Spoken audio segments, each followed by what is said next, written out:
Hey everybody, welcome to the Cozy Mystery Book Club video. Today I'm super excited to interview Bonnie Hardy. I'm sure you all already know her and hopefully have read her book this month, "'Tis the Season."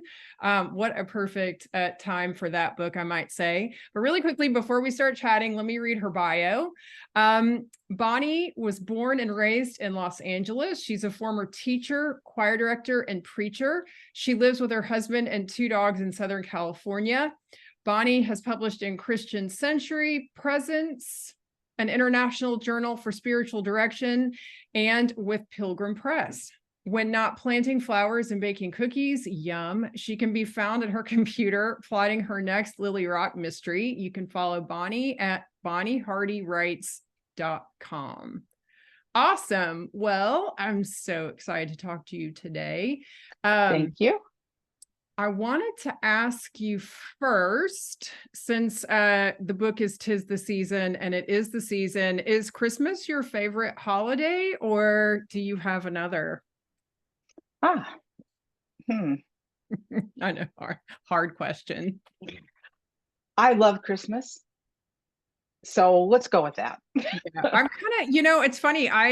Who doesn't, I mean, I love Christmas, but I am a Thanksgiving girl. Really, Mhm. really love Thanksgiving. I think because there's less hassle that's, focus on family and food rather than also, gifts and et cetera. So it just, I don't know. It seems like, And and gratitude. Gratitude is such a sweet piece of in Thanksgiving. theory, in theory, but, Yeah. I wonder how many people even think about that, really. Do you know what I'm saying? For a lot of people, Mm. I hear them say, "Oh, I love Thanksgiving football," and I'm like, "Huh." My husband might say that. Yeah, Yeah. my family watches football, so I'm sure Mhm. like we've all said it a time or two. But anyway, well, we'll move past holidays to I wanted to know actually about your writing process. It's such a fascinating topic, I think, for readers as well as writers like myself to hear how Ah, other authors do it. Things that inspire you, where you like to write, where you don't. Anything you could share would be awesome. I'm always surprised that people care about my writing process because I think it's really boring. I think so too. I feel the Right? same when I write. I do. Mhm. People love to know. Well, I have any number of ways of coming at this process. I do write consistently 5 mornings a week, and I block that time out. It's taken me about 2 years to convince friends and family and colleagues and other people that no, you really can't talk to me till 1 o'clock. To leave you alone. I'm really Yeah, bad about scheduling an early morning doctor's appointment. And then I wake up and I'm like, oh, darn it, I can't write today. right. I think it's a form of self-sabotage, like a way to procrastinate without just, admitting it. So, Right. yeah. The saboteur lives strong in us. It's a great archetype. And protecting that time is really, Hmm. really important.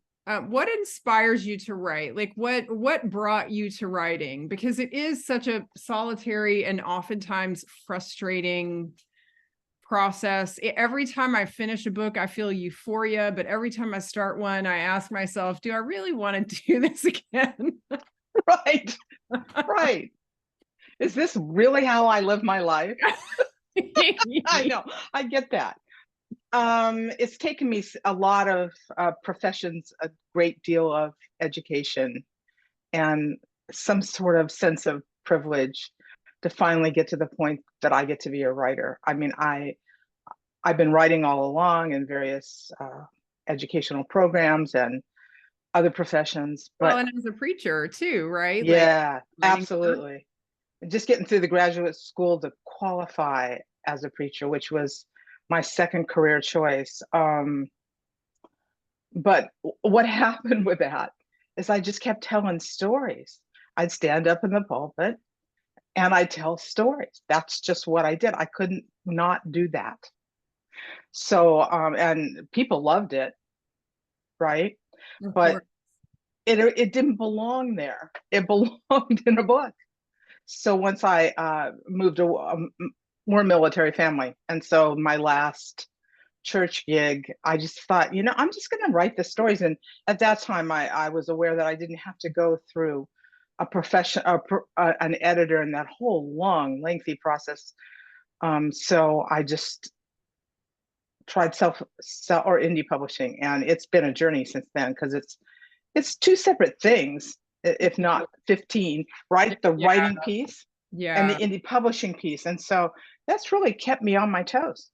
Also the marketing piece and Yes. a And lot the of advertising and the, a lot of people right? don't understand that you really Mm-mm. need to do that if you're also a traditionally published author, because they Mm-hmm. don't often do a lot of that for us regular writers. I mean, a big name like somebody, I don't know, like a politician. John Grisham. Yeah, exactly. Like Yeah. they can immediately command a marketing budget, but the rest of us, whether you're traditional or indie, you really have to market. And for me, that's the thing I'm least excited about. And that's a very common refrain. Do you do what a lot of authors do? Do you write in the morning and then try to do the business end later in the afternoon? Yes. So you're And more then creative in the morning.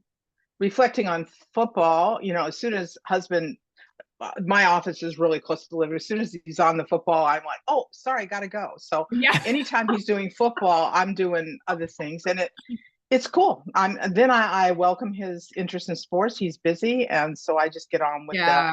the Gives you details. Yeah. space in your that space in your weekend in Mm-hmm. particular. Because there's a lot of pressure on a lot of writers to be really involved with the family on the weekend, and it is kind of convenient when sometimes the family has other interests. You can steal away and get a little bit more work done, because it's a never ending job. It's a It never is job. similar to parenting. Um, Yeah. I guess you're parenting yourself in those stories, Yeah. Yeah. Mm-hmm. It's interesting.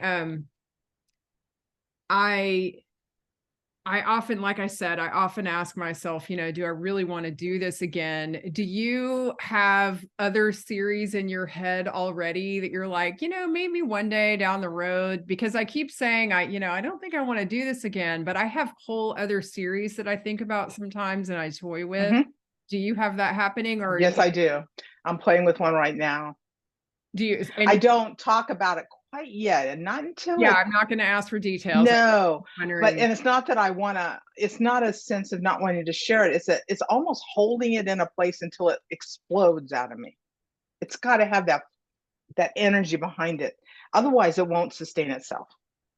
Well, and also too, sometimes, I try to talk about it before it's ready, and it comes out sounding bad, and then it just even me from wanting to do it. I'm like, oh, that didn't sound very. It fizzles, right? Yeah. Yeah. Right. So just Yeah. until it's time, right? Yeah, until it's time. But yeah, oh gosh, yeah. So how many books do you write in a year? I've been I'm slow. I started this like in 2018, and I had 3 women's fiction books that made no sense to anyone, let alone myself. So I kind of set those aside. And then since I'm trying to think, 20, I have 9 books. That is really fantastic. Do you ever think about going back and reworking those women's fiction? Yeah, I do, but and I would do them totally differently. They were kind of like my practice books, but I do have 3 books already ready for next year, so that I'm going to hopefully do 4 next year. That's my plan. Gosh, how do you? But I'm in a unique place in my life. I meet other writers where they're like, yeah, I always have a few books, in the bin ready to go. I'm like, you do? How do you do that? How do you do that? I have to grab an earphone. Do you do that, Tracy? Do you have any books in the bin? No, because that's not your thing. I'm very slow. And I'm one of I also have a day job that I actually love and don't want to get rid of, which I know is it's very unusual in the writing industry. So that makes me already, odd person out. And that's why I'm slow. I'm dividing my time. between, you know, those two things, which is really extra challenging. But you know, it's the way I want to do it. But yeah, Yes. I've thought about, when I think about writing a new series, I often think, okay, I need to just sort of disappear for a little while when I complete my current series, and think about maybe writing at least one of them and having it ready to go. Mhm. Yeah. Do you have like a way that you manage that? Or like, so you wrote the women's fiction books and then you put Mhm. them aside. Did you Mhm. write several cozies and then start publishing one, or have you somehow, are you so fast that you are Well, I able? took that. No, I'm not that fast, and I don't write to a particular formula. So I learn and challenge myself each book to improve something. Good. But actually, what I did is I realized, okay, that's off my chest, the women's fiction thing. Got all my things out there. And now I want to write a book I'd like to read. And Yeah, I've always read mysteries, me too. always. Yeah. So, and I thought, okay, I'll write a mystery. And then I said, shout out to Sarah Rosette. I found her book on how to write a cozy mystery. And I didn't even know what I liked to read was cozy. I didn't know the genre. I was that unfamiliar. So I did that. I read her two books about the series and I just got going. That's fantastic. I mean, I think she has a video too, I think, or like a series of videos. So, but yeah, I've heard a lot of people say that her books, I Yeah, watch the videos, but I've heard a lot of people really rave about her books. And she is the nicest. I'm sure you've chatted with her. she's wonderful. Yeah, Yeah. I listened to her podcast with With Jamie. Jamie. Yeah. Yeah. That's also really fun. They're I have been around the two of them, and they're such different personalities and they work Hmm. so well together, I think. Well, a lot of people think so because a lot of people listen to that podcast. Hmm.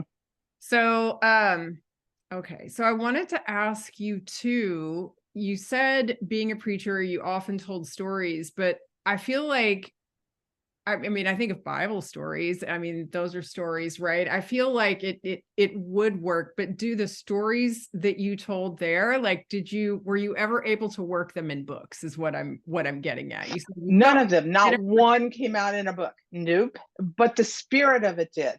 So the spirit of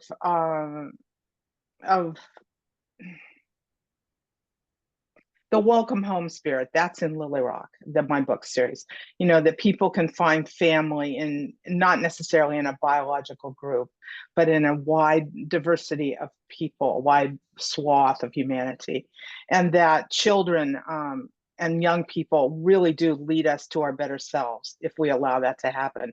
So those are some truths that you can preach that come out in the spirit of my books. There's a sense of legend. Even in 'Tis the Season, where I try to tell how the dog who is a mayor, they call him Mayor McGuire, how he came to Lily Rock. So it's a backstory. So everyone gets a backstory. They're an homage to what was going on before my main character got there in book one. So that sense of history in a character, the sense of um, what am I trying to think of the word? I guess the archetype, character arcs, and all that has the same feel as preaching does, from the vast history of the Hebrew Bible, and the Christian scriptures. So, but it's not overtly religious, the books, but they are overtly hopeful. which we really need some hope. I agree. And I've had some Christians pick at me about, oh, you have a trans character, or, oh, you have an indigenous character, or this, and yep, I do. And people have sex without getting married. It's okay. Yeah, it's okay. I mean, It's really okay. made up, the world is made up of a lot of different peoples, Yep. people, I should say, and peoples, and Yeah. we need to embrace them to the best of our ability. That's my I'm opinion. I'm hoping that's what my books are conveying. So Well, yeah. I love that. Tell us about how you came up with Dixie Jones. Okay. Well, Dixie Jones is the undercover character name for a very prominent character in the Lily Rock series. So for those people who have read those books, they're not going to quite know yet but I kind of give away hints until she reveals her real name at the end of the book. Okay. She, Sounds like a mystery within a mystery. Right. And it's just kind of a nod to the readers of the Lily Rock series, just for fun. Okay. All right. So she asks at the beginning, at the opening, what kind of name is Dixie Jones? Am I a stripper or a My Little Pony? So but her wit, her sarcasm, and her dig, oh, I wonder where she gets that from. Me. I have no idea. That's the piece that people are going to go, oh, wait a minute, I know this character. And isn't Lily Rock, I mean, isn't there an actual rock or real place called Lily Rock? Am I making that up? So here in California, my husband and I have a cabin in a place called Idlewild, which has it's a rock formation. This called Tuckwitz, Tuckwitz is the name of the American Indian name for the rock, which looks way up in the sky, and you can see it when you're in the town. But the name that it had in the 1800s was called Lily Rock. So I took the Lily Rock piece and I patterned the whole series after that particular little town in Southern California, which is up in the mountains. Nice. That sounds really nice. So one thing I wanted to ask you, do you have an author or authors who inspired you, or are you like me, somebody who, like, I came out of grad school and was looking for another big project. It was sort of weird. I felt sort of traumatized for a while by grad school. And when I came out of that, I missed that, like, sort of the deep dive into something and a big project like writing a book, which is what brought me to it. But I did not have a lot of, knowledge about writing a book or whatever. So you said you didn't know what you liked to read, but that Sarah's books helped you. But were you an Agatha Christie fan? Were you a fan of anyone else that, like, inspired you at all, that made you think, I want to do this? Definitely. I read all of Agatha Christie. I also read all of James Bond books before I was 10. Oh, wow. I had a lot of freedom in the reading section in the library, and my mother really didn't care what I was reading. So that's really my parents never really. They didn't, right? No supervising. I also like Freddie the Pig, Freddie the Detective Animal Talking Stories. I like Nancy Drew, Judy Bolton. Oh yeah, the whole gang. Trixie Belden, who was kind of boring, but I read her anyway. And then Louisa May Alcott, though she didn't write mystery, she wrote incredible family life stories, that family drama. And now I read, actually, have you heard of Barbara Pym? I know the name, but I have not read. She's a British writer who just wrote about everyday life in excruciatingly gorgeous language. Small, I love her. When I need to improve my writing skills, I go back to her. So as you can tell, I'm just about writers. I read right now. I really think Louise Penny, at least her first 10 books. Have you read her? She's astonishing. That's astonishing. Yeah. And she creates a sense of place in Three Pines that I wanted to have some corner of for Lily Rock. Just a sense of place is so important in her books. I read her first 2 books, and I was astonishing is a great adjective for it, but I also too was like, oh, I really need to up my game, don't I? Like, isn't that the truth? She's inspirational. Yeah, fascinating. Like, just the books are just fascinating. And I don't know about you, but I really wanted to write serious mystery when I set out, and I don't know what it is about me. I guess because I'm kind of a jokester in my life, I just kept throwing in comedy. And so even though I set out to write something serious, I always add humor. Did you find a similar situation when you started writing? Like, you set out to write a certain way, but then something just happened and it wasn't what you thought it was going to be?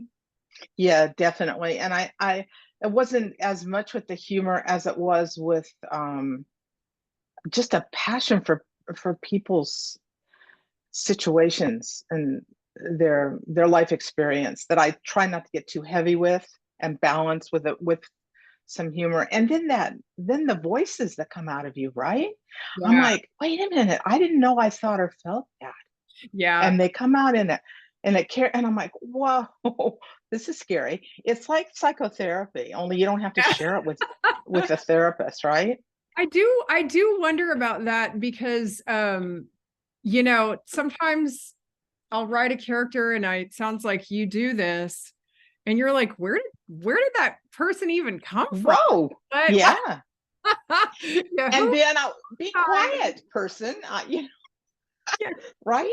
yeah, it's really, Yeah. really, really weird. And before, like, you know, I came to writing later on. I was not, even though I read a lot as a young girl, I certainly didn't ever think about being a writer. That was for other people.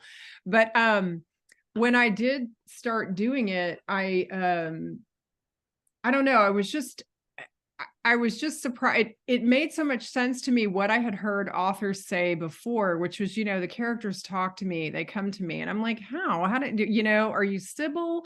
Like, do you have split personalities? How does this work? But And it's, how many are there? Yeah. yeah, but it's really true. When you start writing Hmm. stories, I guess our paths have crossed with so many different types. And, but it also sounds like, too, you said you have a passion for people's stories. I imagine there's a lot of compassion in your books as well. I hope so. Yeah, People have said they feel it. that's I cool. don't write to the place of compassion, but I care about the characters so much. I'm hoping that maybe comes through, and the dogs and cats and everybody else. Right? Everything, every Right. living creature. Do you have an end in sight for the Lily Rock series, or are you just sort of taking it as it comes? I mean, you don't have to share like any That's details. not a problem. Thank you for asking that. And no, I keep spinning off. The new series I'm working with is a unique spin-off. I started another series about older couple. They were like in their 60s. They lived down the hill from Lily Walk in Palm Springs. Oh, So not they're called Redondo and Rose, Neighbors in Crime. I'm having a really great time with that. He's a fun. medalist and she's a doula, and they're both well-established contrary personalities. I could think of your opposites. So but Oh, it's connected to Lily Rock, so it's super. all like woven together. Were they two of the characters that where you were like, where did these people come from? Like, how did I Absolutely. And I'm like, and then when she goes through her issues of aging and why is he attracted to her, and this is so hard being my age, and I didn't think I cared about men anymore, blah blah. I get to kind of work through all those things that I wouldn't hardly admit to myself, honestly. Yeah, And yeah, it's kind of powerful, yeah. and I think there are women out there who might want to read it. No, I agree with you because you don't see it very often. And I do feel Mm-mm. like in the genre, I feel like it's becoming more and more accepting of other kinds of characters. Like Mm-hmm. not just well, in terms of age, as we're talking about, but also other walks of life as well. Just slowly but surely, you know, new characters are being introduced to us, and it's really been fun to see that happen. Makes it all so much more interesting, I think. It does. And as indie publishers, we get to go with that energy and our gut instincts, right? What do our readers want? Yeah. I What appreciate that. what is your next release in case people are looking for that? I'm sorry, I missed that in my next Your next release? So what is your next release. Oh, yes. what's Okay. your current most current book out now and what's coming next? So Tis the Season was book one of it's going to be a trilogy. Okay. Book two is All Aboard for Murder. Nice. And that it's about a 7-foot nutcracker who is screaming all aboard, the week before Christmas. He's really painful, and he falls on a lady. So yeah, she's a pain. So okay, so that's book two, and then I just finished writing book three. So it'll be out next year, and the trilogy will be complete. Those are all novellas. They're all prequels to the Lily Rock series, and they're all like holiday mysteries. What a cool idea. So are they all like set around December or any? They're all set, right, like the week before Christmas. Okay. Okay. That sounds And really there's this, yeah. So, and then at the end, the third one, I just finished it up. They're all like, something's kind of missing, and somebody must be coming. And the main character, the hunky architect's looking at this photograph from his friend and going, he's kind of smitten with her. And that's going to be Olivia Greer, and she's going to come up in book one of the Lily Rock series. So what are you planning on doing after? You said it's a trilogy and it's done. I'll be done with those 3 holiday mysteries. And then I'm hoping in that, how you have a spot in your life where you're writing. So that spot will be taken up with a new series next year. Okay. And that's the one. And then 2 more, Redondo and Rose, and 1 Lily Rock. So my next book is called A Very Tidy Death. And it's book 6 of the Lily Rock series, where there's one of those tidy conventions in Lily Rock where each competitor is given a cabin, and whoever does the best job is going to get a grand prize of being a winner. It's kind of like from HGTV, right? Fun. And one of them turns up dead, and then so on and so forth. So that comes out in January. Yeah, January 30th. Okay. And then when do the 2? April will be a book called Between the Sheets. That's a Redondo and Rose book.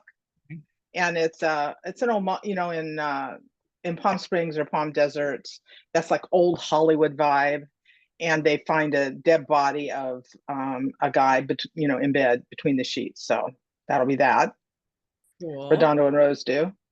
And then I want to put out a 3rd Redondo and Rose that I haven't written yet, but I will have by then, probably by summer.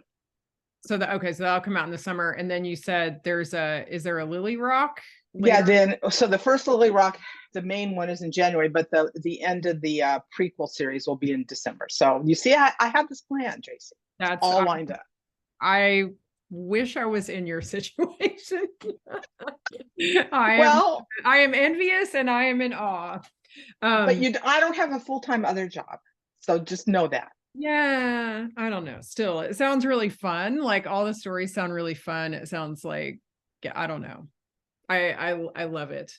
Okay, last thing. Where can readers find out more about you? Can they interact with you? Yep.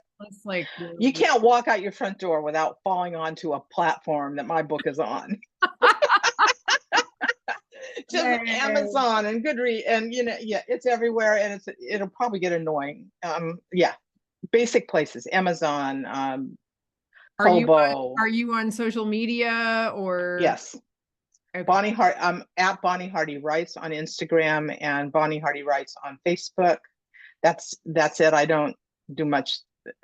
I don't tweet, and I have a Threads account, but I don't access it. Same. Like, yeah.